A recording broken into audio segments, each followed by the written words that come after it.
Okay. Thank you. Oh, thank you for all being here. It's really an honor. I love speaking with students. Welcome to Chiropractic's future right here, and I'm feeling better about it already. Just seeing you. Anyway, yes, I have been at this for quite a long time. I started chiropractic school almost 40 years ago. I was doing my prereqs probably 40 years ago. Like I said, I started when I was 6. So it's just a kind of a unique situation, but yes, thank you for laughing. That was a joke. Anyway, early on in my career, I have to tell you that I had no idea what chiropractic was about, even though I went to chiropractic school. I went to LACC, which is now the Southern California University of Health Sciences, and I thought it was very honest when they changed their name and took chiropractic out of the name. Because we didn't hear much about chiropractic in my schooling. In fact, we had one day talking about the Palmers, and that whole lecture about the Palmers was essentially making fun of them for being fish peddlers and stuff like that. So needless to say, especially since I was the valedictorian of my class, I learned an awful lot and was very well versed in everything that chiropractic is not. So I'm not going to sit here and tell you I came out of the womb with this fired up vision of chiropractic. In fact, I had a very narrow vision of chiropractic, the one that I learned, which had LACC, which essentially to be a primary contact physician and triage, pretty much. So when somebody had a minor musculoskeletal complaint, I was allowed to do something with them. I won't even call it adjusting, because I'm not sure if we were doing that. But anybody else, we referred. So essentially, we learned a lot more about how to refer than how to adjust. And I have a feeling, and I'm hoping that your schooling is a little different than that. So nod if it is, hopefully, okay? So I started going to a seminar here and there because even though I memorized the Merck manual. You guys know what the Merck manual is? I got perfect scores on my national boards. I had a 4-point, I mean, I was a disgusting student and very unpopular, as you might imagine, in school because I killed the curve all the time. But I found out right away that people didn't really care what I knew. People didn't care about the classic triad of von Whipple's disease, and people didn't care about a lot of the stuff that was crammed in my brain. I had a huge hole in my chest. I'm not sure if you can relate to that, but even though I had all this education and was very good at what I learned, something huge was missing. I didn't even know what it was. In fact, I used to be afraid when new patients were coming in that day because I wasn't really sure what I was supposed to do. There was some huge disconnect between what I was doing and what I felt I could be doing. Can anybody relate to this? Yes, just do me a favor and nod when I ask questions like that, no matter what. Okay, right. Since we don't get to have a lot of interaction here. So I went to this thing called Parker Seminars, which was a huge seminar in those days. I think the first one I went to, there were 8,000 people at the seminar. It was their 40th anniversary. And anyway, I heard these words, and maybe you've heard them, that what people want to know is, will it help? How long will it take? And how much will it cost? It never occurred to me that in order to answer that question, we had to really be clear and define what it is. Obviously, depending on what your it is, the answer to that question might be very different, yes? Especially the how long will it take, because if you have a vision like mine is now, which is pretty unlimited, then I would say it's going to take as long as we're both walking the planet. Because when does it end? All right, but back then, I didn't have that vision, all right? So I'm not minimizing anybody's it, All right. I think we need to all be clear on what our it is and then communicate in a congruent way with what that it is. I have a feeling your it will evolve. Mine certainly did. I mean, there are all kinds of its in chiropractic, aren't there? Yes, in the chiropractic profession, there's every it under the sun. It goes from relieving symptoms to treating diseases, to removing subluxations, to maximizing spinal function, and, you know, all the way to a vision like mine, which is pretty much about freeing people up to express the unlimited love and wholeness that's inherent in their innate intelligence on every level of life. Did that sound a little different than treating symptoms? Okay, so I'm not getting down on anybody's it. In fact, I have been there. I have gone through every one of those stages. And I have to tell you that I think I was a pretty good person all the way through that. And I think people would tell you that I helped them all the way through that. I don't think anybody's it is better or more right than anybody else's. I just think the wider or more expansive vision you have, the greater the possibilities for the people you're taking care of and for you. And I learned that when I narrow my vision to certain expectations or certain results or certain parameters, then I'm limiting what can happen. Are you with me? So again, I didn't start with it. I started as the valedictorian from LACC. So I had a lot more to unlearn than a lot of you will have if you're not that good a student. Congratulations. And I'm not saying don't learn everything and that everything I learned isn't supporting me somehow, but it's not all of it. Okay? Again, I knew a lot, but nobody cared about what I knew. So after the seminar, and by the way, at the first Parker seminar I went to, Jim Sigafus, everybody heard of Jim Sigafus? You already know to raise your hand or to nod and say yes, no matter what I say, but I'm hoping you've heard of Jim Sigafus. Anyway, I heard him speak and I walked out of the room.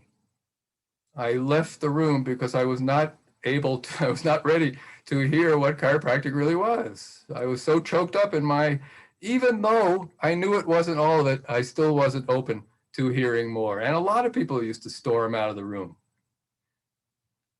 I was to become a good friend with Sigafus and to find out that when the first time he heard about chiropractic philosophy from Sid Williams, he stormed out of the room.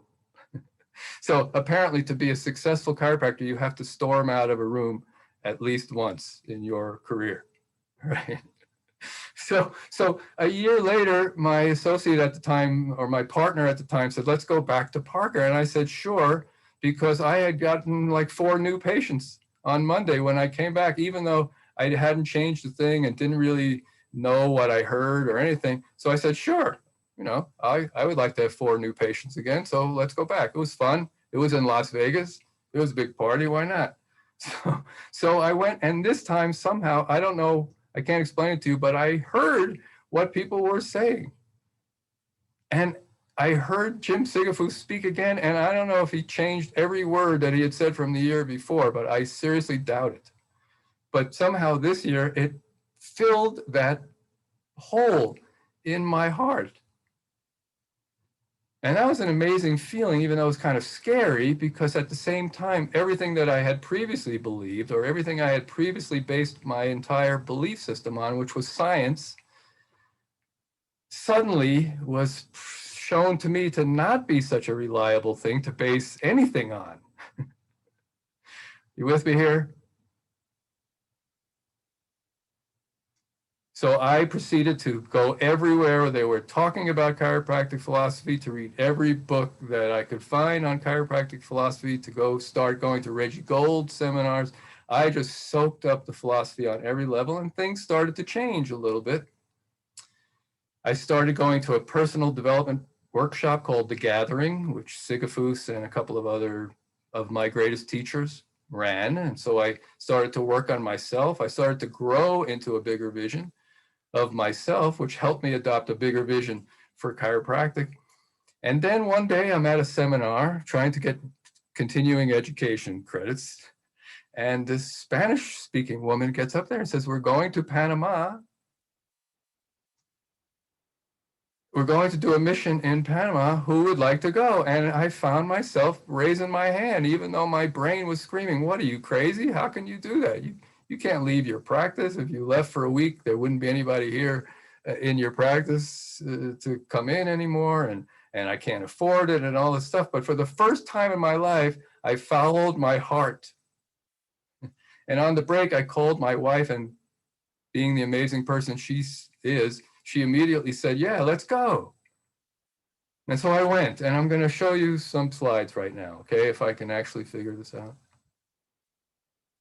And I meant to do this before, but bear with me. You like my picture there? Okay.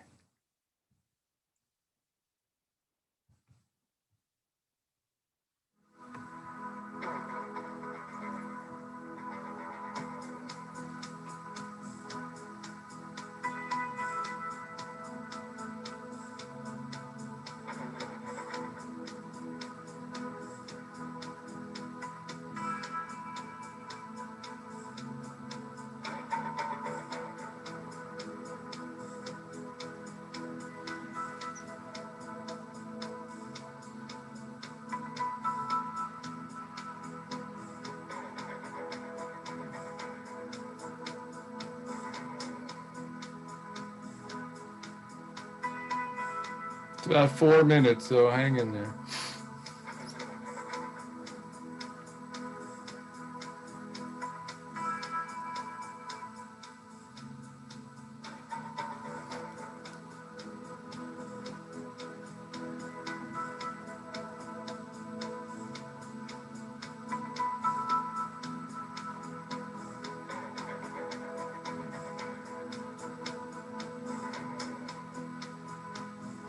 Who's that?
Oh, sorry.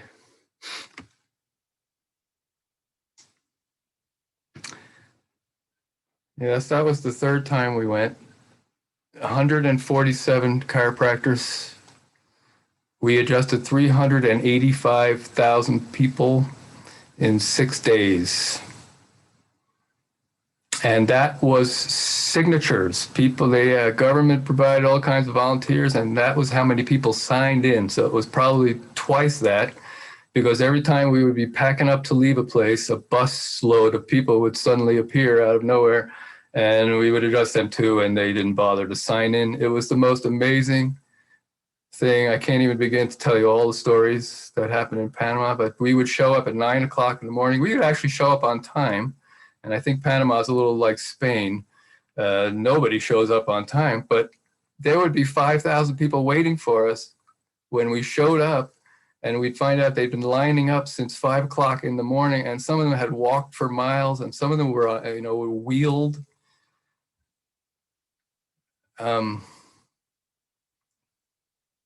And the only reason I'm showing this to you is I have a feeling that whatever your vision for chiropractic is, it can be bigger.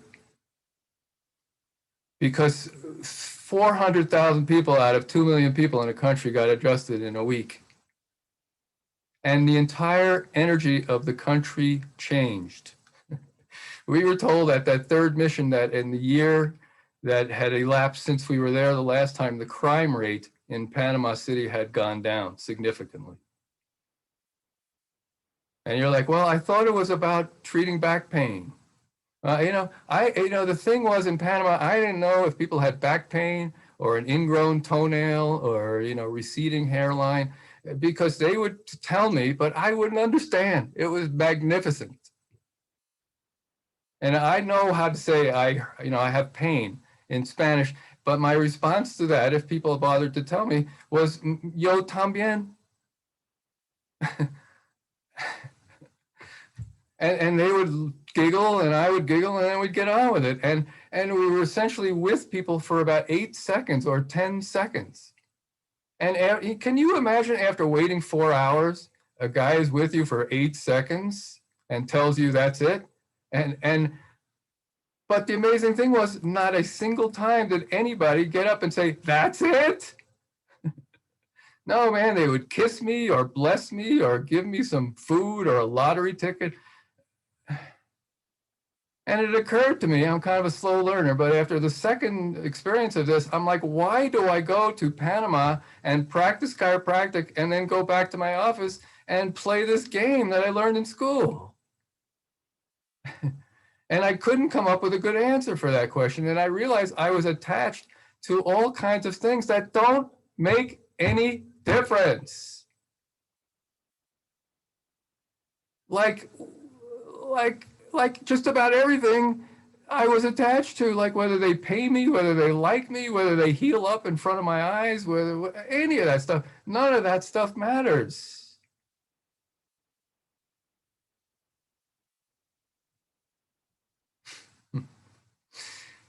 So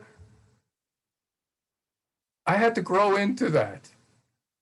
I had to grow into that experience. And one of the things I did was I got rid of my fee system, and I put a box up on the back of the desk with a hole in it. And I told people, hey, I don't know what an adjustment's worth. And because to me, you can't possibly pay enough for an adjustment. I mean, you saw we were working in schools for disabled kids. And after a week of working in this incredibly huge school in Panama City, at the end of the week, they told us the most significant thing they saw was that most of the kids were smiling, and these kids never smiled before. And I got to tell you, I was the valedictorian at LACC, but there was not a class on smiling adjustments.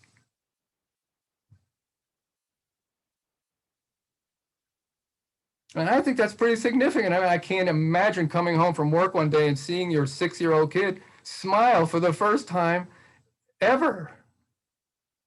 How much money is that worth? I don't know.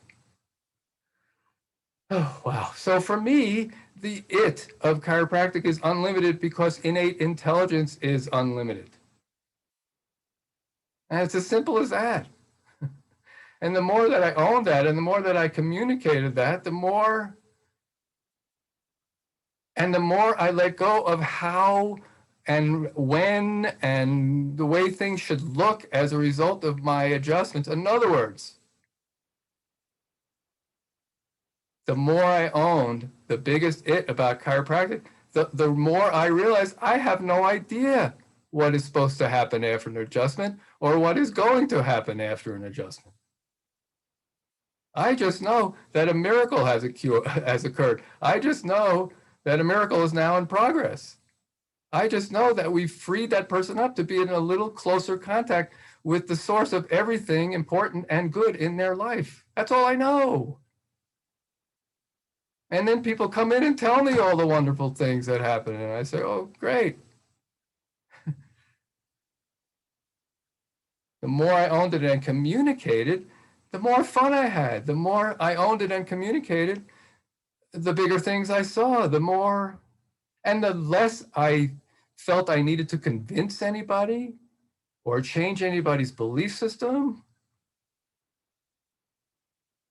and simply share the good news of a life fully expressed.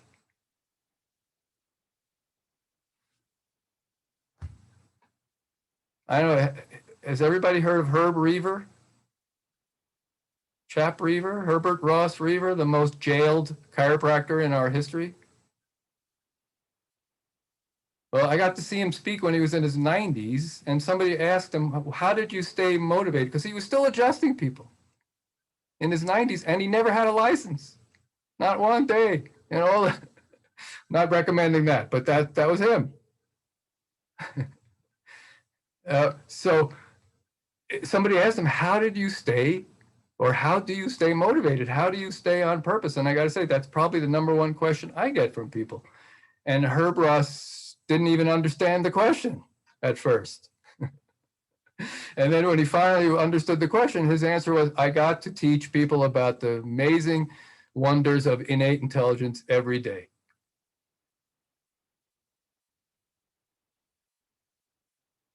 So as far as a vision, mine grew a lot. Mine grew a lot. And I got to tell you this story. This is coming from, I don't know where, but I had a lady who saw me once a week through my entire career. For 24 years, she came in once a week. And towards the last few years of my practice, one day she came in and she's crying, and I'd never seen her cry before. Excuse me. And me being a positive thinker, I asked her, what's wrong? That was sarcasm there. And she said, I quit my job today. She dealt cards. I work in a town with casinos. She dealt 21 for 35 years up to that point. And she had some wrist problems and neck problems. Can you imagine that? So she's crying. And she said, I quit my job. I said, well, that's pretty heavy. I know she's like 58 years old at this point. And I said, God, what is she going to do now? So I've got all these negative thoughts going through my head. And she probably picked up on that. And she said, Dr. Stu, you don't understand. I hated my job. I dreaded going to work every single day for 35 years. Can you imagine? And I'm like, holy crap, no. I mean, I experienced that in chiropractic for about 3 years, but I didn't tell her that. And she said, I finally got up the courage to do what I've always wanted to do, what she'd been doing as a hobby for 35 years. And now she is one of the most famous creative artists, painters in this part of the country.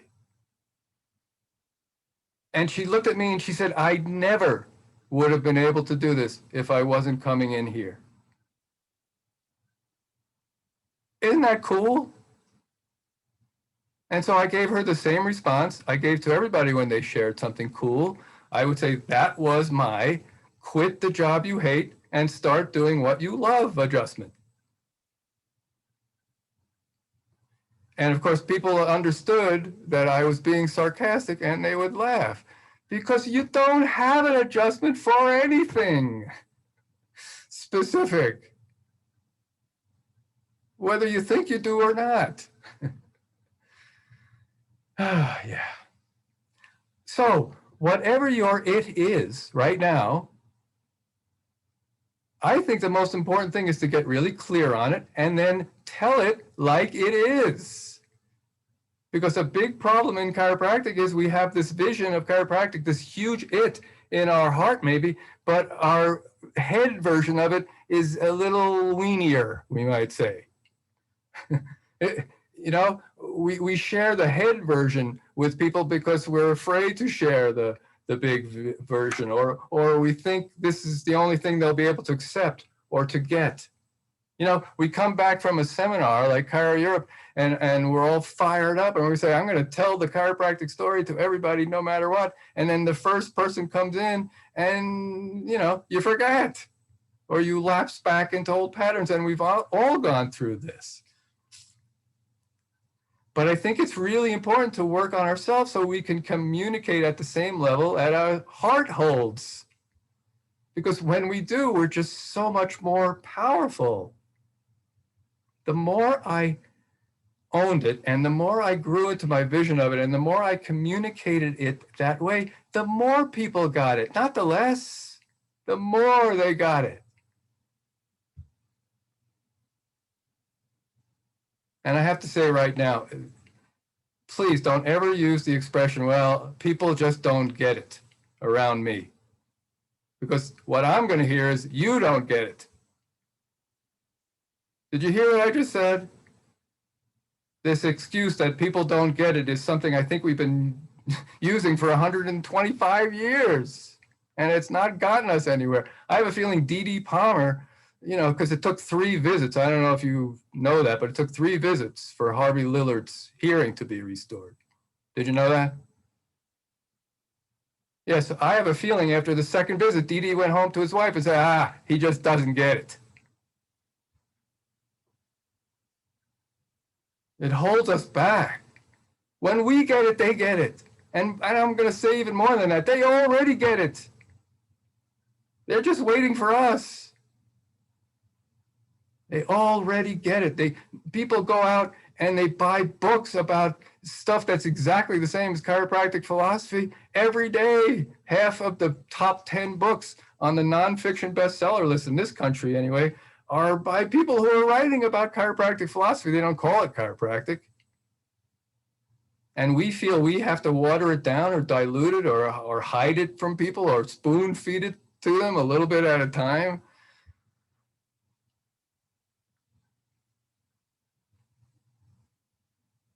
And these people who write those books don't even have a tool, don't even have a physical expression of that principle to offer people, a bridge. It's just ideas. And people soak up those ideas. We have both the principle and the practice, and nobody else does. Nobody.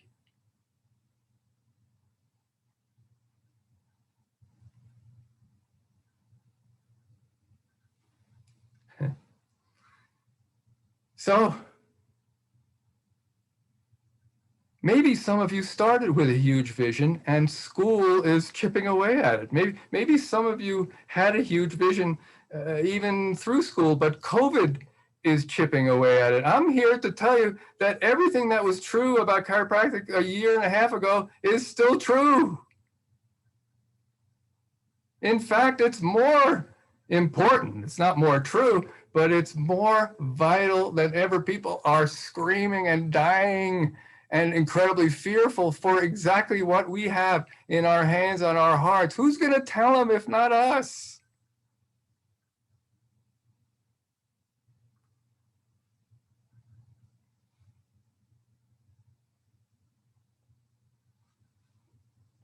And I know that it seems like people are less accepting or less open to hearing a different view. And maybe they are right now because they're a little choked up in fear. But pretty soon they're going to be looking for us. Hopefully, they're going to realize that there's no answers out there. And the world is not going to be safer through outside-in poison or staying away from each other or whatever that we're doing right now. Okay, they're gonna crave coming together, and they're gonna crave even more a way to feel safe in this world. And if we have nothing else to offer people, that's among the biggest things we have.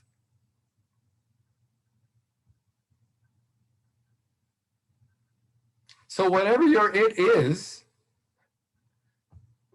share it. Share. You don't have to convince anybody. You don't have to sell anybody. You don't have to manipulate people. You don't have to, but you can simply share the good news of a life with less interference, more connected to the source of all good, the source of all love, the source of all healing. The greatest doctor in the universe is inside of them, and it specializes in them. And it's the only thing that knows what's going on, and it's the only thing that knows what to do about it. So why wouldn't we rely 100% on it? One of the only reasons that I resisted that was my ego. It's like, no, I'm the healer. Well, I got to tell you, the greatest healers are the ones who know they're not the ones who are doing the healing. As SCUHS used to say, I don't know how to cure a ham. I don't know if that translates well, but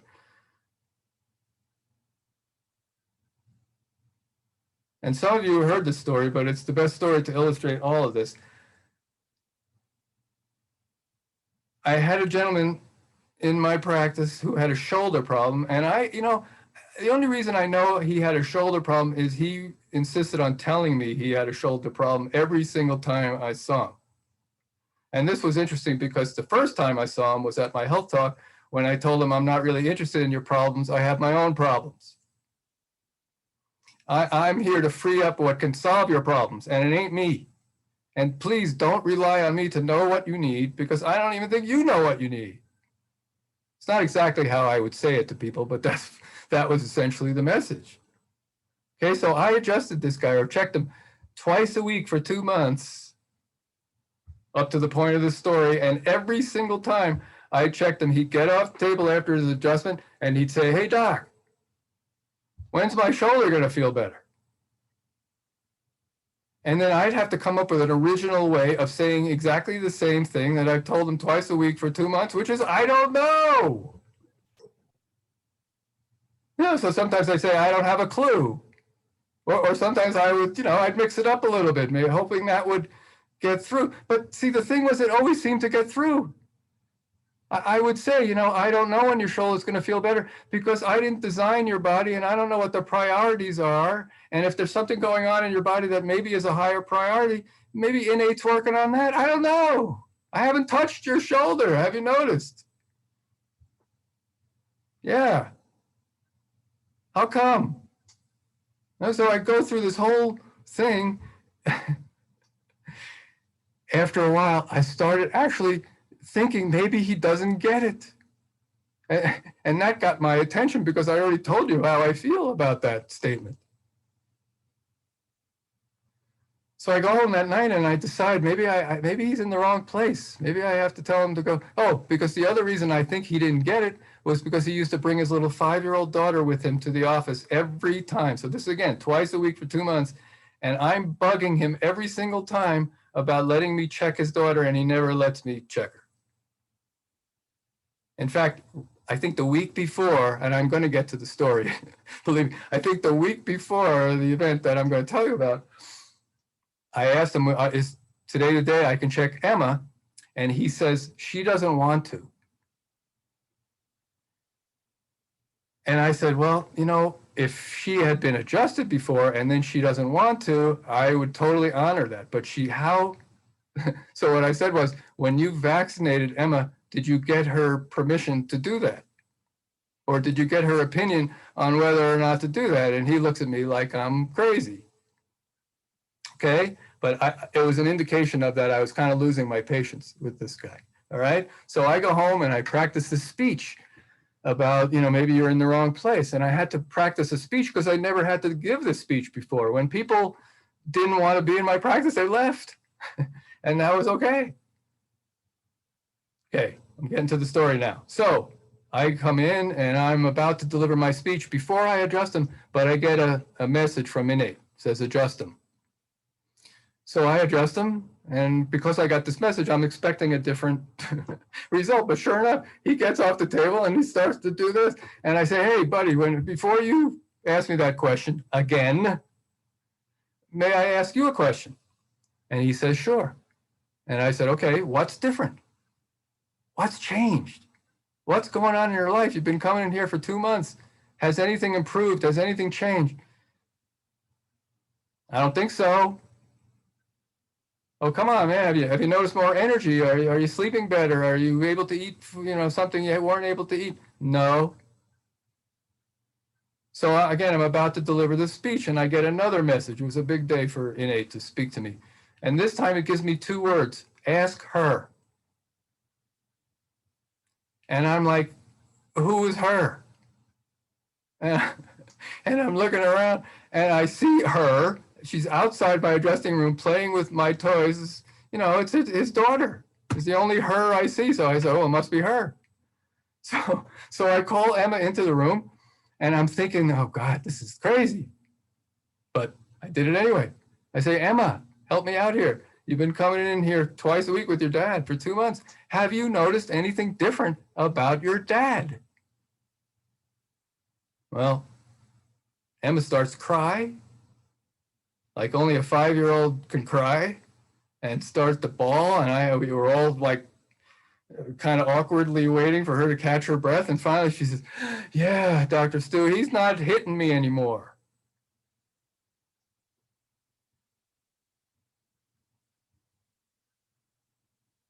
I'm like, whoa.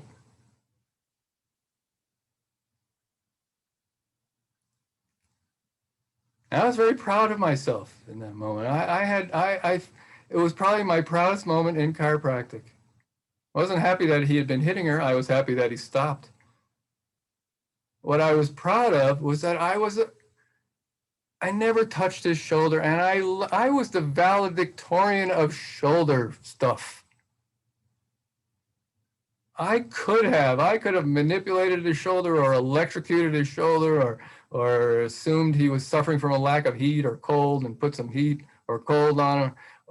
I could have done a lot of things, and that may have given him some relief in his shoulder, but is that what he needed?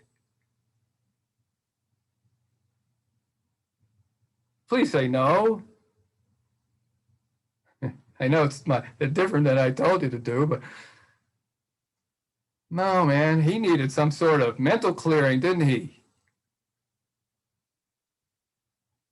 He certainly didn't need his shoulder to feel better so he could hit her harder.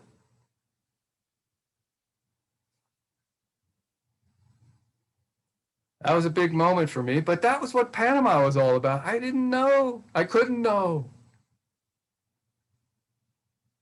You would know when somebody got up out of a wheelchair for the first time in their 12 years of life, which happened a couple of times. You would know when you were told that one of the deaf girls in this special school got her hearing restored after one adjustment. I mean, you would know some things, but of the 385,000 people that got adjusted, we knew like about 4 people.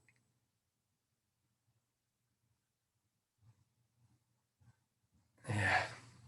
So if you're in this business to hear all kinds of wonderful things about yourself, you probably will, but you're not going to hear 99% of the things that happen. How many people in my 24 years or my, 750,000 people that I've adjusted approximately, didn't get a heart attack or didn't develop cancer or didn't develop some disease? Do you think that's possible? Yeah.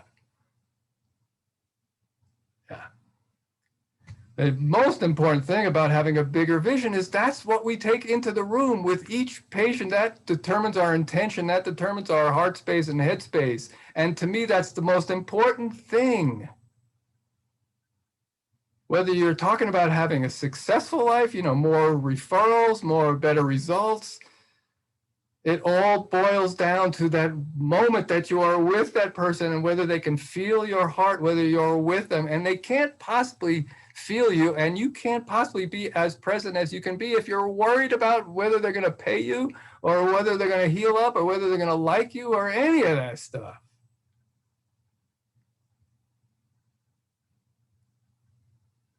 So maybe some of you are sitting there, how on earth can I do this? How is it, is it even possible to live and to practice according to my biggest it? Well, you may have to take this on my word for now, but yes. And the reason I give that a resounding yes is because you are the biggest it that I know. And you are more than enough. You are more than enough to live and practice according to your biggest it. And not only do you deserve that, but your people deserve that. You have everything you need to do that. You may have to get some stuff out of the way. And it may take some time, but it's all joyous. Again, every step of the way, every inch I go, or excuse me, every centimeter I got closer to my biggest vision of it, the more present I felt, the more fun I had, the more love I was able to express and to experience.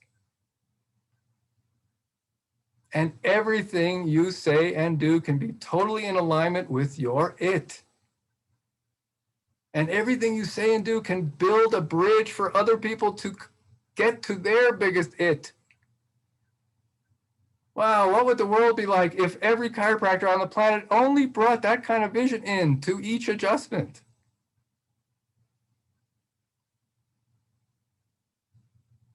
It could be like Panama. BJ said we could empty the prisons and we can empty the hospitals. And in Panama, we pretty much did. We only had a week. If you gave us a little more time, we probably could have.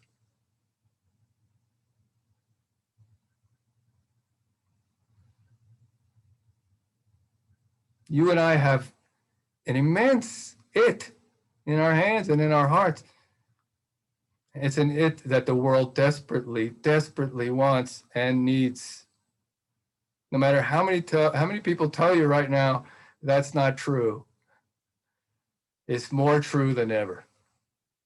I think our job is to nurture that it, whatever our it is now, let it grow and share it with the world.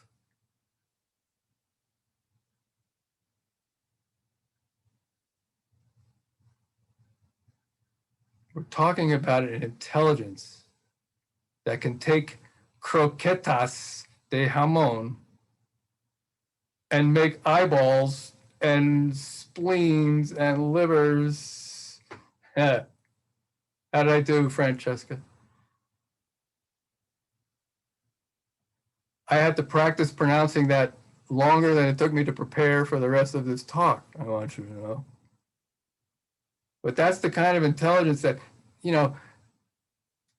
we used to think there were 100 trillion cells in the body. Now maybe it's 70 trillion cells. Maybe we lost some. I don't know. How many cells do we have in the body these days? A lot. 3 trillion, 30 trillion? God, we're shrinking. Okay, so 30 trillion cells, according to Deepak Chopra. I used to quote this so everybody would believe me, because he's a medical doctor, right? According to Deepak Chopra, every cell in the body is capable of doing 6 trillion things in 1 second. Okay, so if we have any mathematicians here, go ahead and multiply 30 trillion by 6 trillion. We get a number with 24 zeros. I'm going to get 180 octillion things. 180 octillion things going on in that person in every 1 second. And you and I, who went to school for 4 years, think we know better. Phew. And in 3 months, 98% of the atoms that you adjust will be completely new in that person. Did you hear that?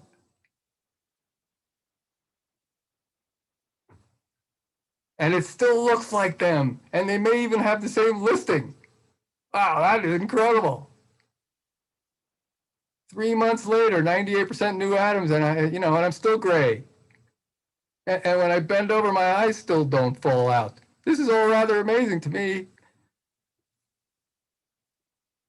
So let's use the amazing unlimited nature of innate intelligence to be the foundation for everything we learn, because everything we learn just becomes cool. It just becomes evidence of, wow, innate really is amazing.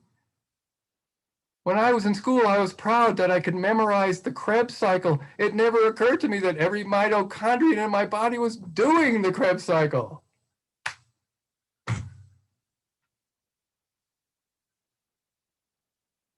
Let's not let our peewee brains get in the way of our big it.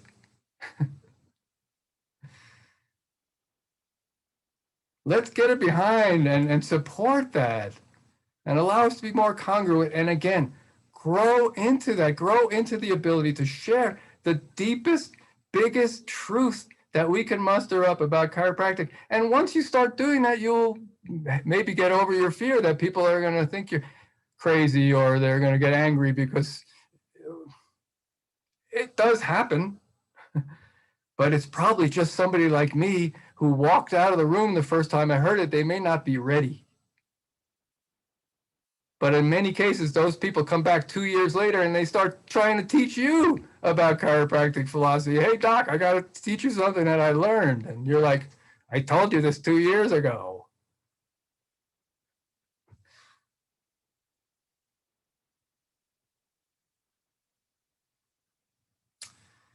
Oh, well, you know, I could go on forever and I have no idea what time it is. So I think at this point, I'm going to say that the innate in me blesses the innate in you.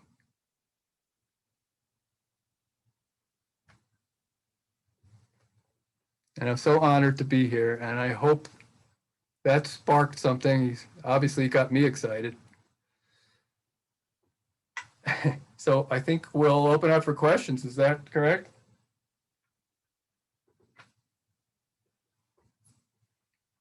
Yes, so exactly, everybody, like if you have any question of for Stu about his experience, about his student time, about anything, ask it. It's going to help everybody and it's going to be a pleasure for Stu to share.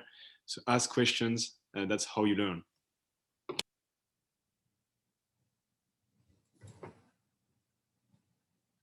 Well, I must have been very clear. I could ask something. So right now in BCC, we're having some, it is quite complicated to get in contact with philosophy, right? We are the philosophy college in Europe, but still not enough. And we don't hear messages like yours around the corridors and all stuff. What would you advise for the students to do, or in order to get more connected with that side of chiropractic? Well, I think the first thing I would do is acknowledge that you want that and that there's something missing for you, because if you're like me, I didn't even think about stopping until I had filled that hole in my chest. So if the why is big enough, the hows will take care of themselves. You know, I know you don't have a lot of extra time in school right now, but maybe reading some chiropractic foundational literature, is that allowed? Do you guys actually read green books and stuff? And they're not the easiest to read. But, you know, it makes sense to me to read some of the...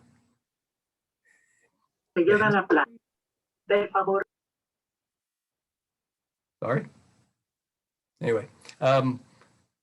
So yeah, and also there's so much stuff available online. I mean, you can get all of SCUHS' stuff online. You can get all his old talks. You can, the books are still there. So I don't know if you've read Fred Barge's books or gotten any Reggie Gold tapes, or they're so available. Dick Santo, who was the guy hugging the young girl after he adjusted her in the slides, his stuff, I can steer you to that stuff, or I could send you links, let me know. It's out there. But again, just the desire is probably the most important thing. If this resonated with you, or if it already resonated with you. But again, right now, even if you don't do any of that, just hold it. Just hold the vision that there's more. that there's more than what you're learning, and that you're learning again right now to pass your boards and to earn the right to serve people. You know, that's just kind of how it's helpful maybe to look at it in that way. But again, use it as the foundation, like use it as the foundation for what you're learning. Because it would be nice if the schools did that, if the schools framed everything from the perspective of chiropractic philosophy, because it doesn't negate the science, it doesn't negate the physics, it doesn't negate the biomechanics or the physiology, it just makes it all amazing. It just makes it all evidence of the incredibleness of innate. And I think it would make it a lot easier to learn this stuff from that perspective, because that's something you'll use. You'll always be able to be gifted by that foundation. Did I answer the question? And let's do more of this, man. I'll do this every week if you want to. I'm okay with that. You know, because it's important. It's important for the philosophy school in Europe to be teaching philosophy. It's important for the philosophy students in Europe to be coming out grounded in that philosophy. So if it's not happening, I guess I didn't really know that. But I'm here to help. And I'm sure a lot of other people are too. I'll recruit people. You know, if you want to do this regularly, I'm sure there's a lot of people who would love to share this with you, because you're our future. And we have sucked. We have sucked for 125 years. On many levels, we have absolutely sucked. We have been classic underachievers in our ability to communicate what we do. And if that changes, if we actually start unifying on something bigger than our differences, then things would be different. So, hey, whatever it takes, let me know. That was good. Aren't you all eager to ask a question now?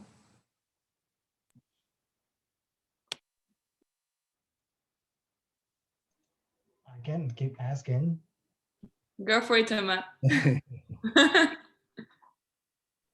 Me. So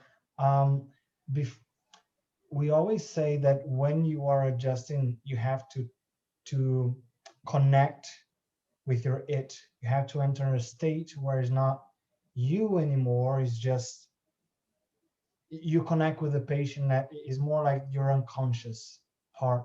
Do you have any ritual? Do you have anything that you do in order to open your heart right before the adjustment? Well, first thing I want to say is that I wouldn't describe it as unconscious. I would describe it as more conscious. I would describe it as present. What I don't bring in the room are my agendas and my expectations and my specific desires for outcomes and that kind of stuff. Okay, so I had big rituals. I mean, I had a whole morning ritual before I started my day, involving meditation and journaling, and then I was serious about this stuff. Yes, Luis, that's another great question, because yeah, I couldn't rely on, I couldn't like have the typical American breakfast of a coffee and a donut and a cigarette, you know, while I'm in the car, because I woke up 4 minutes after I was supposed to be at the office and all this kind of stuff. No, man, I woke up hours before I was supposed to be in the office. And then when I would get in the office, the whole team would gather around one of my main adjusting table, and we would pray, excuse the expression, we would affirm that we were grateful for all the healing that was going to happen that day. And then, yeah, every single adjustment, I would push the love button, which Carrie Sigafus was pushing at Chiro Europe, but it was not his idea. It's been around forever in chiropractic, and that's to put something on the door jamb. Mine was a love button. It was a heart. And every time I walked in the room, Luis is showing you the love button, I would press the love button, and the kids who came into practice would press it with me. And that was just a signal to me that the only thing I was going to bring into this room was love. And it took some practice, and it's not like I never got distracted or anything, but I got better at being present. And again, the biggest thing about being in that state of presence, which to me, again, is extra conscious, not unconscious, not a trance.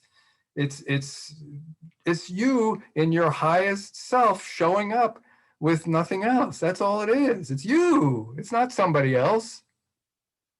You let go of the somebody else. You left the somebody else, the little ego guy or gal, outside in the hall. You know, it'll be there to pick up again when you leave the room. Don't worry about it.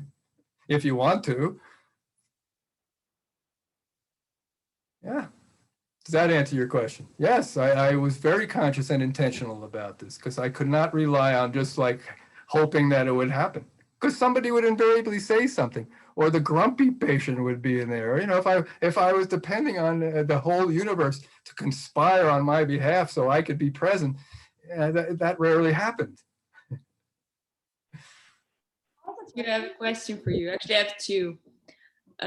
So my question is, I've been observing that before there was more, let's call it magic. So a little bit of, yeah, I will call it magic. Like before, like things were more interesting. Like now we are a little bit more into the left brain and less in the right brain. And I will describe it more in our mind instead of our heart. So there were more excitement. There was more, I don't know how to say, but like when I see people like you or people like SCUHS, there were really big excitement for chiropractic. So what do you think it changed, and how can we get to this high level of excitement for it? I mean, I think I'm doing my best and I'm feel very much excited, but I'm looking around and I'm seeing a lot of people that are actually becoming more medical doctor than actually magical chiropractors. Well, let me tell you that I have not been like this excited all year long. And it's understandable, and I hope everybody's being a little gentle with themselves if that's true. However, I think it points out the need to start doing more conscious, intentional work to get into your heart.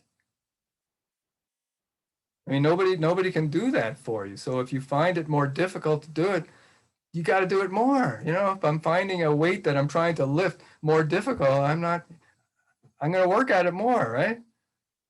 Maybe that was a bad analogy, but I don't lift weights, so you'll have to excuse me.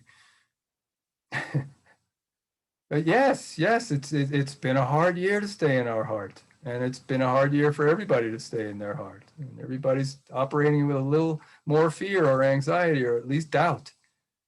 So if this is you, it's also me. Okay, so again, let's do this every week because it'll help both of us. We need to do more. We need to do more of what makes us strong. We need to do more of what makes us resilient. And to me, that means being in our heart, because our heart is the most resilient organ we have. This one can't really deal with much, as you may have noticed. Does that answer your question, Darnell? Yes. Yes, and we need each other, and that's the worst thing we can do is think we're the only one and shut down and separate, from our sources of support and power and strength and resilience, which are each other. And yeah, Luis and I started this by saying it sucks. We haven't been able to go to Chiro Europe. We haven't been able to be with our tribe. We haven't been able, but we can. Look, we're here. It's not the same, but it's a hell of a lot better than nothing. So let's not shut off our areas of support and our sources of strength. Let's seek them even more.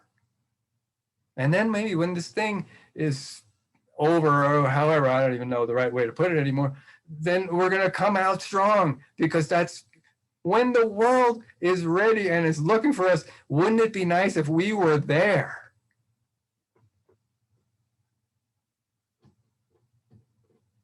That would be the ultimate sadness. Our time finally comes and we gave up.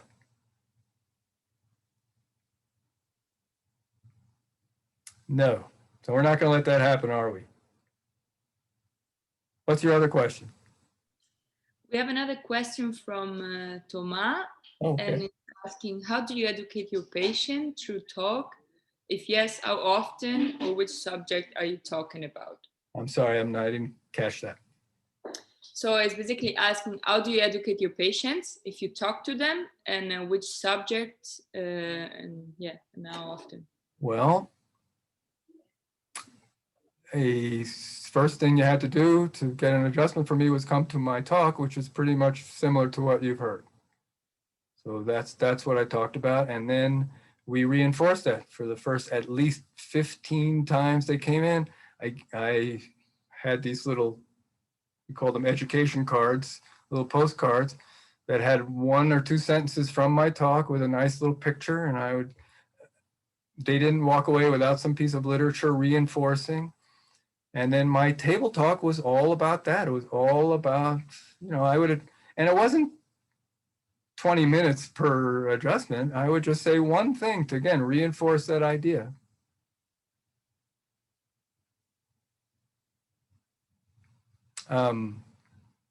Just keep your communication about other things to a minimum and stay on target. And those cards really helped me, really helped me stay on target with my communication. So, you can design whatever, set yourself up for success. Because you can tell people in a health talk that what you're doing is really not about their symptoms, but I guarantee you, they're still going to talk about their symptoms. So you got to reinforce it. You can't like deliver this beautiful talk and then, the first time they mention it, ignore it. You just have to remind them. And again, most of the time they're not questioning you. They just need to be heard. They just need to be heard. So a lot of times I say, I understand. Let's check you and see if there's any interference.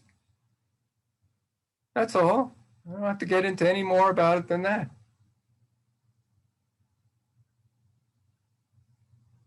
That answer that question? Yes, it did.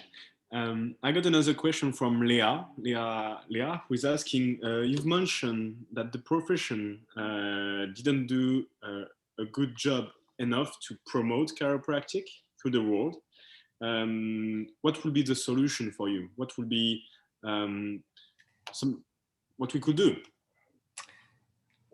Well, if I made it sound like it was the profession's fault, I apologize, because the profession is no bigger than all of us. So my answer would be the same. Let's do it ourselves. Let's own it the most we can ourselves. Let's get together with people in groups like this and support each other in owning that more. Let's be a little more tolerant of the other chiropractors right now, because you know what? I was one of them. And if you simply hated me and told me I was wrong, I don't think I ever would have opened up to what chiropractic really was. So hold the vision not only for yourself, but for our brothers and sisters, because most of them, again, they're either going through the same thing as you, or they go to a school like mine, they never even heard of it.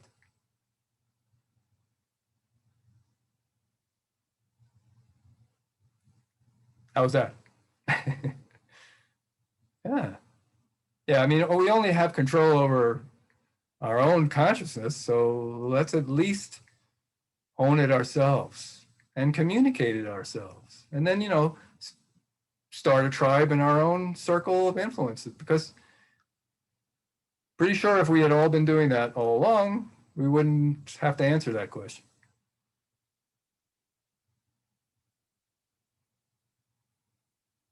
Yes. Don't take on the responsibility for the whole profession, or that the whole profession has kind of sucked, because, and I'm sorry I used that word, we've come a long way in a lot of ways. As far as finding common ground based on a principle, I don't think we've done such a great job. And I think we focused way too much on our little differences, and that started early on. That started with DD. So we have a long history. He was the one who coined the term mixer, because some medical doctor took his course and went back and started practicing what they were doing before, and chiropractic, which, kind of makes sense. But Dee Dee didn't like it, and that's where that whole straight and mixer, we don't hear too much about straights and mixers anymore. We have different ways of hating each other now. So it's really sad. It's really sad that we have focused so much attention on our little differences. You know, I mean, even the vitalistic segment of our profession tends to argue with each other about a word here and there. You know, BJ said the purpose was to get sick people well. The Sherman people, the objective straight people don't like that. You know, even though they agree on every single thing, they choose to not like each other based on that. And if, you know, to me, saying, if you could just expand your definition of sick people to, you know, include people who are not in a total state of ease, I don't think there'd be any argument about it, but that's just how we've been. So maybe because of pressure from the outside that we've perceived, we've decided to, you know, circle the wagons and shoot in. But when I say we suck, that's more of what I'm talking about. And it's not like I haven't been guilty of some of that myself. So I'm not pointing any fingers. But it is amazing that the more I owned a bigger vision of chiropractic, the more love and acceptance and compassion I felt towards all chiropractors. Especially having gone through all those phases and stages and stuff myself. So if I hate them, I kind of have to hate me.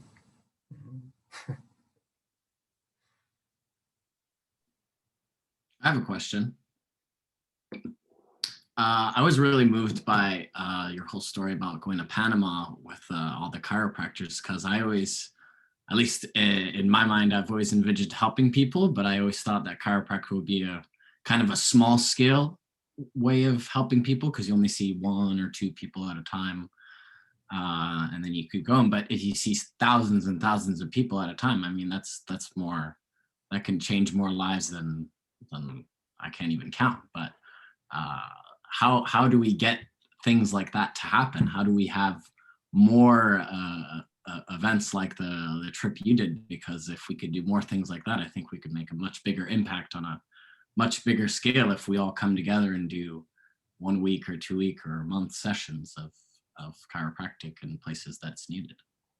I absolutely agree, Kevin, and I always felt it should be, excuse me, I don't like that word, but it should be part of every chiropractic college curriculum to be mandatory to spend a week or 2 doing mission trips, because again, for exactly the reason you said, just to see the possibilities and to see those possibilities happen without any, again, of the stuff that we think is so important.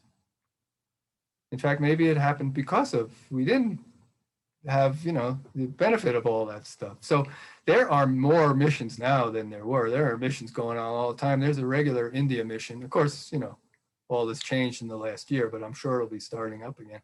I always thought the India mission involved BCC, but maybe not. They were going twice a year to this huge event. It's a religious event. There's like 500,000 people at this thing, and they just set up a tent and just, you know, 500,000 people.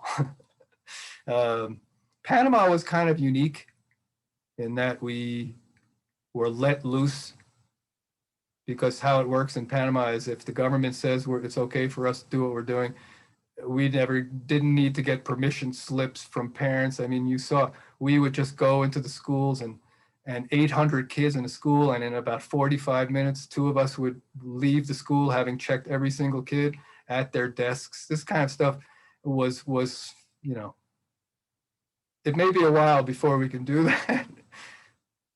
But again, I'm so glad you're asking this question, and I'm not really answering it directly, but it's reminding me to say that I didn't think any of that was possible until I saw it. So it is an important thing to experience that it's possible. So, Francesca, how did you hear about the India mission? Probably Chiro Europe. right? Because you went. Yeah. So there are missions, and there are missions to South America all the time. There are people in Peter Morgan goes to Haiti 2-3 times a year. Those are amazing missions, I hear. You know, I guess the best way to answer that question quickly is drop me a line and I will send you what I know. You know, Panama missions were going to be resurrected. We went back a few years ago. I hadn't been on a mission in about 15 years, and it was still amazing. And we were supposed to go back, but then, you know, things in the world changed. But if I can add something to that, yeah, I think mission trip, it's a very magical place because there are no expectation, as you said, like people come there like just for you, to get help from you, for you, and there are no money involved. And I think that also, Stu, your experience with the box in the wall was also very much related to that, because I think that every time that there is this money relationship, some magic is pushed away, let's say, even though we try to not to, maybe subconsciously, but in the end of the day, I think that money, it's a big point, kind of. and you all deserve to make a lot of money. Nothing wrong with money.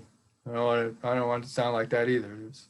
Money is how we exchange energy generally in this world. When I go to the supermarket, they don't accept love. You know, you know what I mean? So, however, and what I'm hearing Francesca say is, I don't think we want money to be the driving force in our relationship with people. It's a byproduct. It's a side effect. It's what's going to happen the more you serve people and change people's lives. The more you lift people up and allow people's lives to be better, the more money you're going to be paid. And that's okay. That's okay. I really needed to do the box, not because, you know, if you're hearing me and say, well, I want to do the box because I don't like asking people for money, that's not a good reason. Because if you have a LACC consciousness, it's going to show up just as much with a box as with any other fee system. Okay, but what I learned on the mission trips was when I give myself away and simply show up and serve people with an open heart, and I'm fully present and I'm not attached to all this kind of stuff, the universe takes care of me in amazing ways. It's okay to have a fee system. It really is. That was just what I needed to do. But to go back to Kevin's questions, yeah, I couldn't recommend mission trips more. You know, some of the missions, you just have to be a little selective, because some of the mission trips are just like, they take student clinic and they move it to a different country. So you'd still have to be doing like soap notes and getting, you know, I don't particularly think that's going to be as powerful an experience for you as some of these more open ones. And we always love to have students on those. We had a lot of students on the early Panama mission. Some of them, I don't know if you know Steve Judson, but he's a big speaker at DE. And I met him because I'm old. He was a student when he came on the first mission with us. And I knew right away he was destined for great things.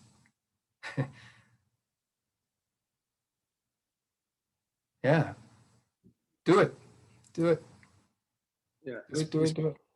Because the mission trips are, I believe it's like crazy experience.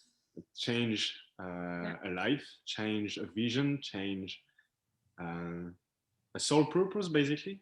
And so can you, if you can try, can you describe us the first day you enter, you see all the people, you feel, you feel the next people, you adjust them like hundreds every day. How does it feel? What is the living sensation? Well, the first mission started off a little slow. So we had a little time to, but once about the third day of the first mission was when it started getting, just absolutely insane. And I have to tell you, there was no feeling involved at all, because until later, like we'd be sitting around the pool at night talking about it. And that's when all the feelings would come, because you were just so engaged. You didn't even have time to think about what you were feeling. It felt really good, but it was also like hot and sweaty and smelly and so I'm glad I wasn't really thinking about how I was feeling, because I probably would have been a little uncomfortable at times, but I can't describe the feeling after, the feeling of fulfillment and the feeling of, and then to think that every one of those, because on the fourth mission, they stuck me in a gymnasium by myself. So I happen to know that I adjusted 2,000 people in 5 hours myself.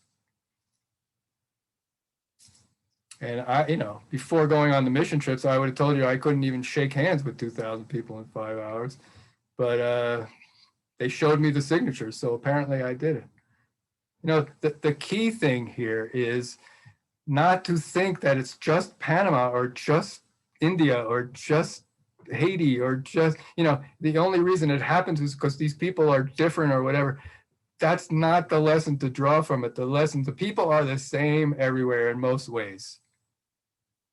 What was different for me on the mission trips was me. What was different is I didn't have the fears. I didn't have the attachments. I had no desire or ability to find out people's life stories or what happened to them after the adjustment. It was 8 or 10 seconds of absolute presence and love. And I got to tell you, I don't think I've ever loved people the way I did in Panama. But I got a lot better at it after Panama. Because that's possible in Spain. That's even possible in the United States. And I've seen flashes of it. I've seen it happen. And again, if enough chiropractors had that experience and then dedicated themselves to growing into that experience and being diligent in that experience and bringing that experience with them, even when it doesn't seem anything like that experience, that's when things will change. Because a lot of people came back from Panama and got sucked into that idea, well, it can never be like that in my office. And then they actually got more upset and sad about what they were doing, because I was tempted to do that. I was tempted to like get rid of all my tables and my phone and my CA and just have some black metal folding chairs and stuff and not speak the same language as the people. I was tempted in my mind to kind of recreate that in form, but it wasn't about the form. It was about the soul. It was about the vision. It was about the pureness. And some of us have to actually experience that to be able to do that in the rest of our lives. So that's another magnificent reason to do a mission trip. To see the possibilities of, thousands of people, but to also see the possibilities for you and what you are capable of. How much love you are capable of. How much presence you are capable of. And bones were moving left and right, and we weren't even doing it. I don't want to get too wacky, but I would be like working in a circle, and I'd adjust this person, and we'd hear the lady next to them go, oh, big time saver, remote control adjusting. I didn't learn that in school either, but there's something amazing that happens when we show up in our full power, which simply means without all the usual nonsense we bring.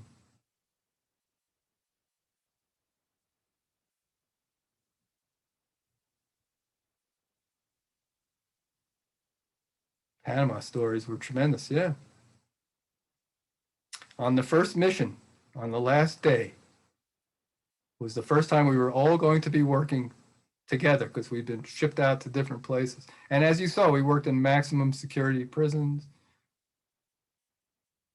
I could tell you stories about that. The guards were a lot scarier than the inmates. And, you know, we'd walk out of a maximum security prison and get hugs from guards and inmates. Even we met a guy who was one of the guys who murdered somebody. He was actually used to work for the CIA.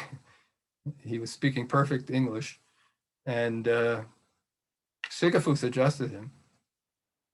And the guy looks up at SCUHS. He's emaciated. It's a hard experience, but he looks up at SCUHS and he says, "Thank you for remembering that we're human." That was one of the most powerful adjustments that SCUHS ever gave.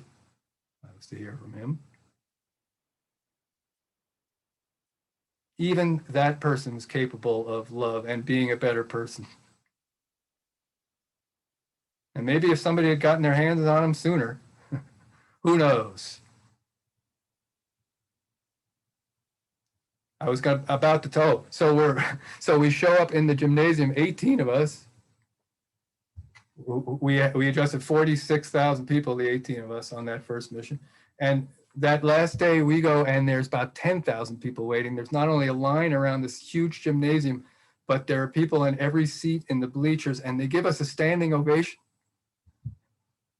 And I'm like, I thought, you know, some rock star walked in behind us or something.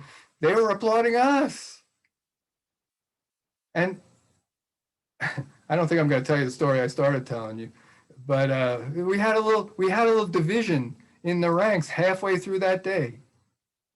One guy was starting to adjust and manipulate people's shoulders and stuff. They would get adjusted by somebody, and then they'd go over to him because they saw he was doing more. And this is what we had talked about and all agreed about and stuff. We wanted to, at least in Panama, let us give one vision to people of chiropractic. Well, anyway, we managed to talk him out of doing that. But in the meantime, it was like they locked the door. All of a sudden, essentially nobody was coming in. Isn't that interesting?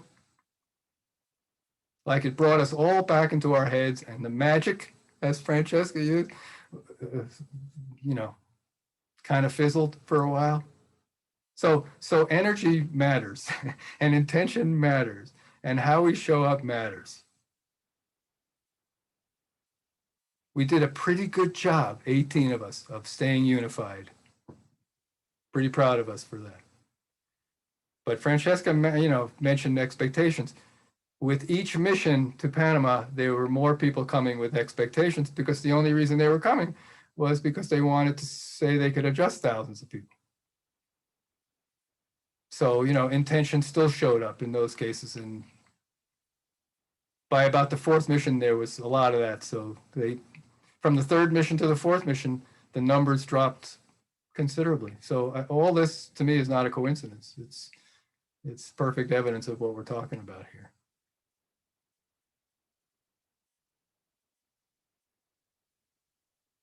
Come on, I know some of you are going to say, I wish I asked them this. Hi, Stu. Hi.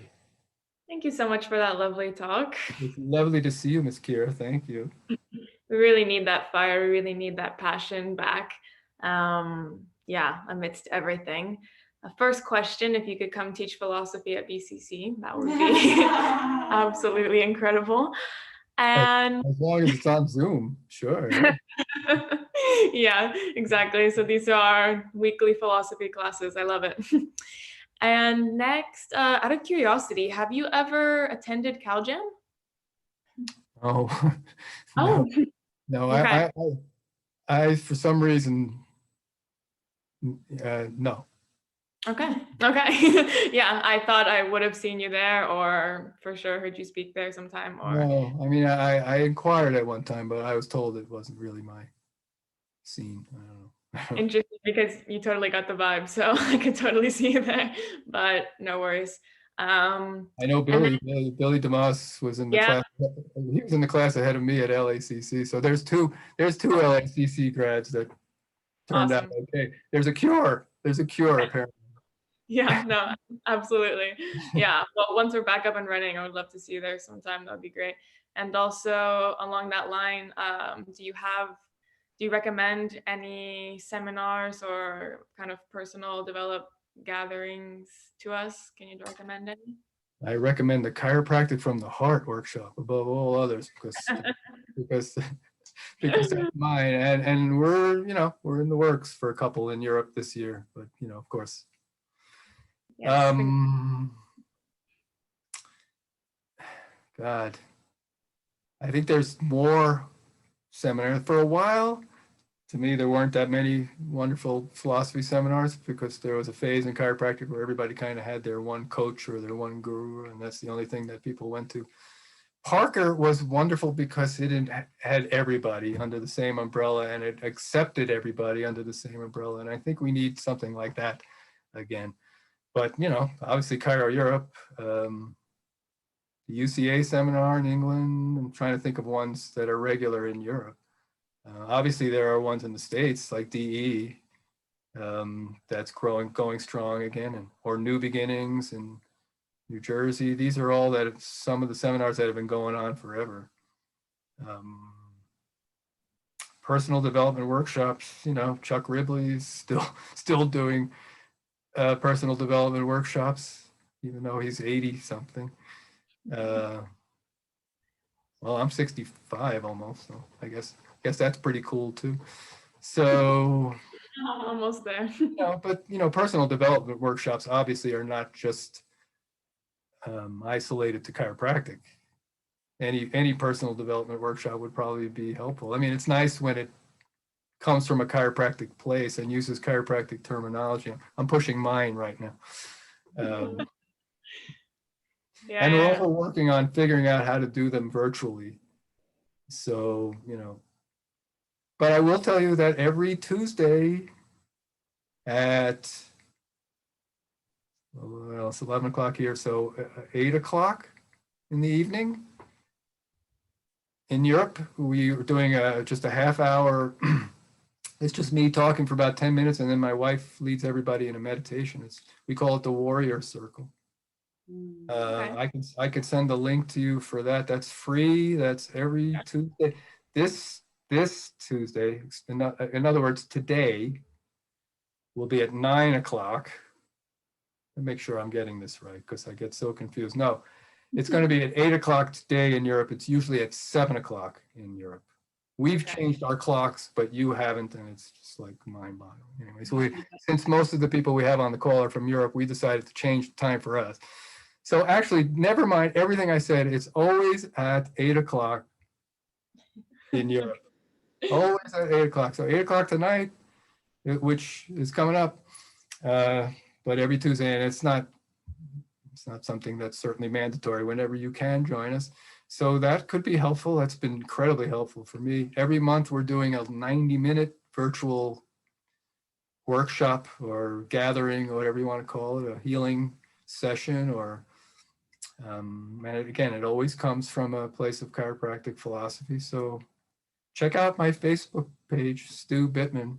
All that stuff is always plastered all over there. Yeah.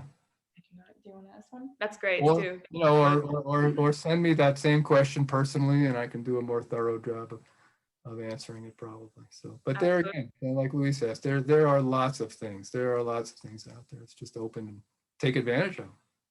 Yeah, I hope to take advantage of these talks, every Tuesday. I hope to see you back here next week. Cool. I'll talk to Axel about it. Excellent. So I actually asked you to Adrian since a couple of years to introduce Stu in the school.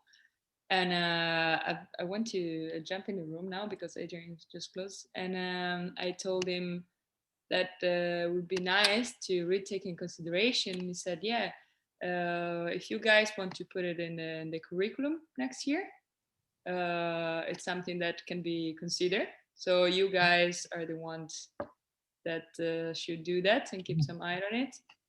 And we can remind him that he and I had lunch a few years ago in Barcelona and talked about this very thing. So thank you. Thank you for reminding me. I know, but if you're like a little bit more pushing and you put it in a, I'm gonna let you do that. Eh? I'm gonna let you push. Okay, I'll push him. I think I push him even too much, but yeah, I'll keep No, pushing. I will. I absolutely will. Yes, Oh, thank you. beautiful. I met Dr. Wenban 1999, I think.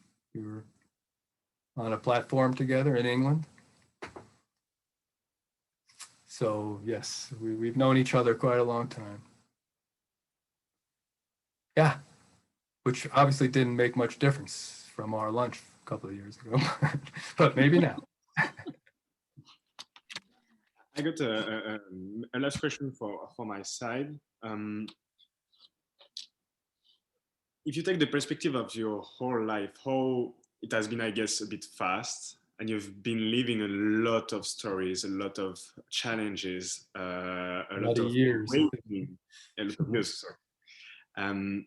What would be the best advice you would give us to just realize our dreams, realize our vision, making our life something as great as you did and as great as we can do?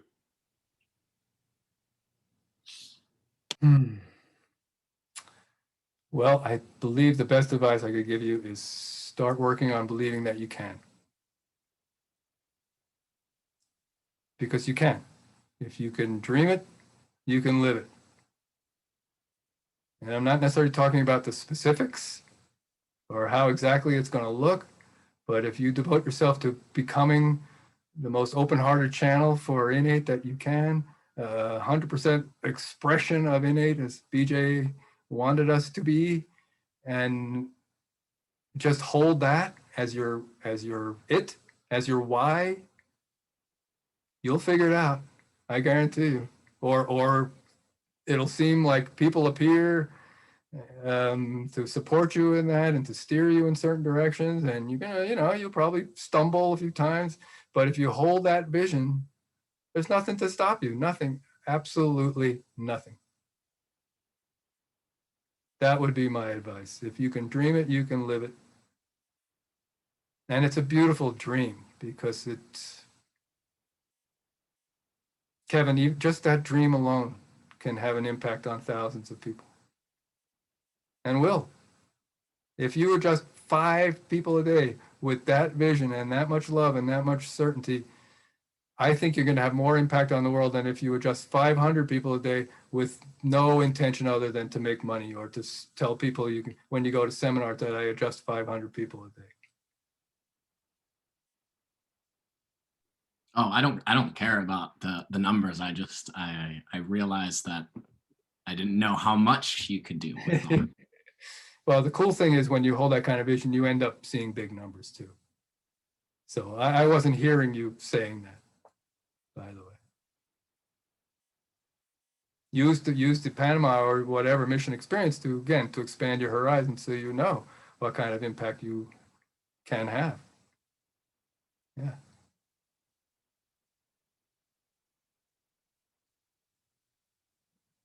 Yeah. Hold it and don't let anybody take it away from you. Don't let school take it away from you, and don't let COVID take it away from you. And don't let exams take it away from you.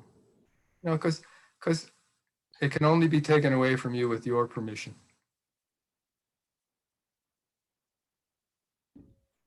Hi, Stu. I have a question too. Thank you so much for coming and speaking to us as well. I always love hearing you speak. But I have a question about the box on the wall thing. I've heard like from so many people like, oh, I tried it, but it didn't work or something like that. But like, how did you like educate your patients and stuff on it? And how did you make it work yourself? Because you did it for like 15 years or something, was it? So it's like, clearly something was going right there. I was just wondering how you did it. Like, yeah. I find it interesting that people tried it and didn't work. That reminds me of like trying meditation, but it didn't work. Or I'd have to ask you exactly what that meant, or them, but I assume that means financially it didn't work. So again, whatever consciousness about money you bring into it is going to have an effect on how well you do that. I waited until I had no fear. I waited until I won't say I had no lack consciousness, but far less. I think that's really important. I think it's really important to go into it knowing you're going to be okay. So if these people did it, again, for other reasons or just to avoid money, I have no doubt that it didn't work. So that was part of your question. We decided when we were going to start it. And then whenever there were a bunch of people assembled in my office, I'd go out and I'd give a 2-minute talk about what we were going to do. And then I wrote up this whole big letter about it and sent it to everybody. And lost a few people who were using insurance prior to that. But numbers went way up. I think I would do even better with it now, because now I have even more of an abundance consciousness. Back then I had the mindset of, I want to take care of the single moms with the 8 kids, and I want to take care of all these people who wouldn't get chiropractic otherwise. And of course, that's what I attracted myself to. So I know these days I have a bigger vision. I think everybody deserves chiropractic care, even people with money. So I hope that answers your question. I wrote up this whole thing about the law of exchange, and I told people it wasn't about free chiropractic care. I asked people to pay the most they could, not the least. Of course, I had no way of knowing whether they did or not, but I would tell them. There's a law of exchange, and I think if you pay the most you can, you'll get the most out of it. If you don't, you probably won't, but that's up to you. I just won't be an accomplice when the law of exchange is broken, that's all, because I'm always giving 100%. So people thought I was crazy, but I have to tell you that to this day, my accountant does my taxes for free. I haven't been in practice for 12 or 13 years. I developed a lot of good karma. There's still people who want to take care of me because I took care of them back then. It's a beautiful thing. And the short answer when people ask me, why on earth are you doing this, was we're trying to create the kind of world that we want to live in. And my man Sisyphus tried to talk me out of it. And my mother tried to talk me out of it.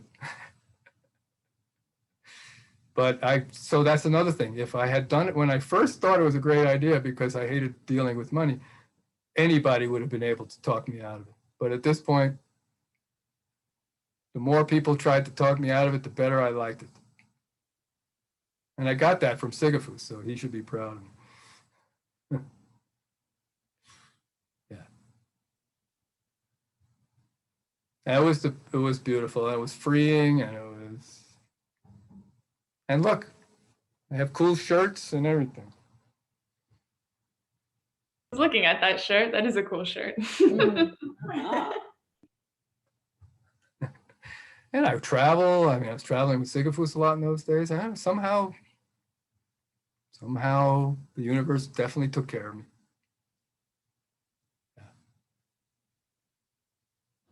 Yeah. That answer your question? Yeah, it did. Thank you. You're welcome. You're welcome. And it wasn't for everybody. And people would tell me I'm not coming in because I don't feel good about what I have to put in the box. So it just kind of created other issues for people. But did our best to get around those and tell people, if you don't have any money to put in the box, that would be okay with me. Maybe you want to come shovel my driveway once in a while. God, I'd kiss you. We get a lot of snow here. or just tell somebody about what we're doing. Just pay it forward. Just spread the good news. Again, we're just trying to create the kind of world we want to live in, and I'm not working for you, so you don't have to worry about paying my salary. I'm working for Innate. I'm working for Universal, and that's how I'm going to get paid. It's probably going to come through you and other people, but that's certainly not you personally. So I did my best to kind of give the principles to people, but as always, they're going to do what they do. Stu, there's a question. There's my second piece of advice. Remember that people are going to do what they're going to do. And that could save you a lot of, you can end up not quite as gray as me if you get that right now. People are going to do what they're going to do. You can give them the most magnificent health talk. You can give them a sterling report of findings.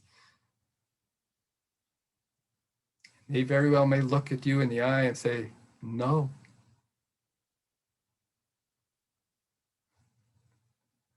You got to be okay with that. You could just, not that I was ever happy about it, not that I ever got to the point where I wasn't sad about it for a minute or two, but then I started feeling literally like what I imagine a mother eagle must feel when the fledgling eagles leave the nest. I'm like, I did everything I could, and they're better off for it, and now they get to fly off on their own. Different than when they started. Able to fly, for one thing. That's why in some circles I'm called Mother Eagle. I guess I prefer Father Eagle, but that's just the way it turned out. Anyway. Stu, we have a question from one of the two boys. Why did you stop practicing? And how did you met Dick Santo?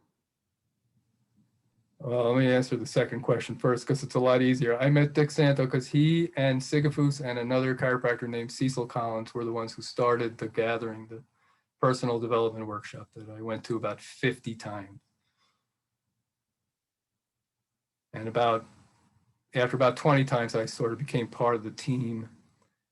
And then when some of the other guys started to have health issues, I kind of stepped into their shoes. Dick Santo was an amazing, amazing, amazing chiropractor and man. And I loved him for a lot of reasons, but mostly because he would take everything SCUHS said and bring it down to where I needed to chew on it, if you know what I mean. He'd bring it down to earth. He'd put it in practical, simpler terms. He was amazing. So the first question was what? Why did you stop practicing? Oh. But I wanted to add, like, what a name, Dick Santo. Richard J. Santo. I stopped practicing because I got involved in this thing called Unity, which is it's called New Thought. It's a church kind of thing that, but it's a very non-denominational, positive movement based on the same exact principles as chiropractic. So it was really cool to find a group of people in my hometown that kind of believed as I did, and I guest spoke there over the years many times. And then I just kind of got involved in the community, and I ended up being the minister of this thing. So I was doing both of them for about a year, and that proved way too much. And about that time, my body was talking to me a lot, my hip, my shoulder. That's another piece of advice. Take care of your body. Did a lot of side posture, a lot of, anyway. So I kind of had to decide between the two. And even though if you had held the gun to my head and now a year earlier and asked me if I was ever going to give up adjusting, I would have said no. I decided to let it go because it seemed like the right thing to do at the time. But since you asked me that, I will also say that after a couple of years of doing this ministry thing, and another reason that I justified the change was by thinking that I was actually going to be addressing the cause of people's subluxations more by dealing with their consciousness at a deeper level. Within a short period of time, both my wife and I realized we were not getting the same changes in people that we were in chiropractic. So there's my fourth piece of advice. The adjustment matters. The adjustment is, again, if it only matters because it's the physical representation of this beautiful principle we hold in our heart, then it's huge and it's important. And it's a bridge for people. Dick Santo used to call it our dance. He called the adjustment our dance. And I love that because it gives us the freedom to do it in our own unique way, but it also puts in perspective. It needs to match the principle behind it.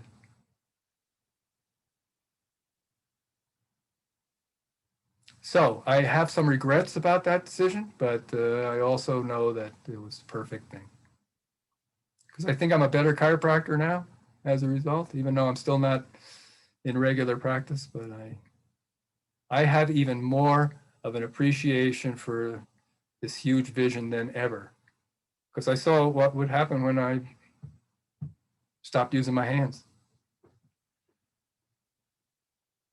Hands and heart, they make an unstoppable combination, and your mouth comes in handy too, but just make sure your mouth is third, you know, just let the other two lead and let your mouth follow. That was good. I just made that up. Because I think sometimes we talk too much and talk people out of it.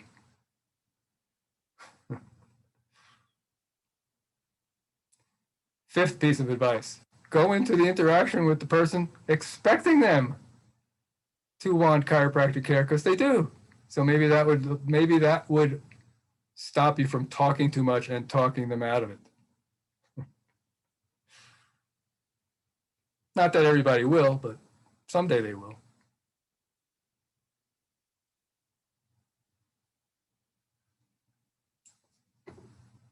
How are we doing on time? I'm the only one with a time limit, probably.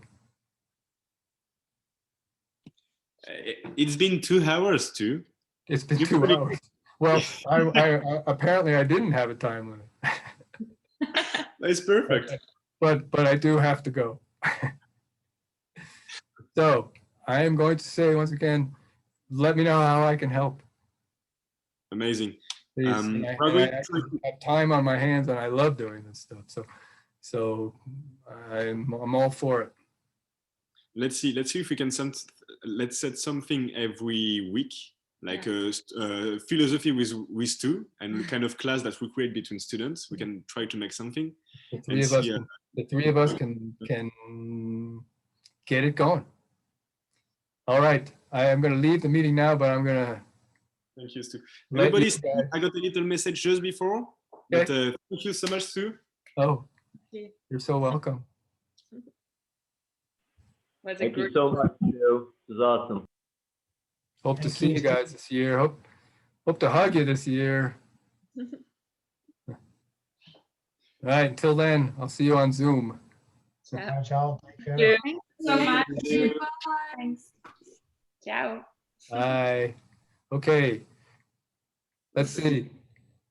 Kira, is Kira gone? No, Francois, you still here? Francois, you're now in charge of the meeting. So you have to end the meeting for everybody when it's over.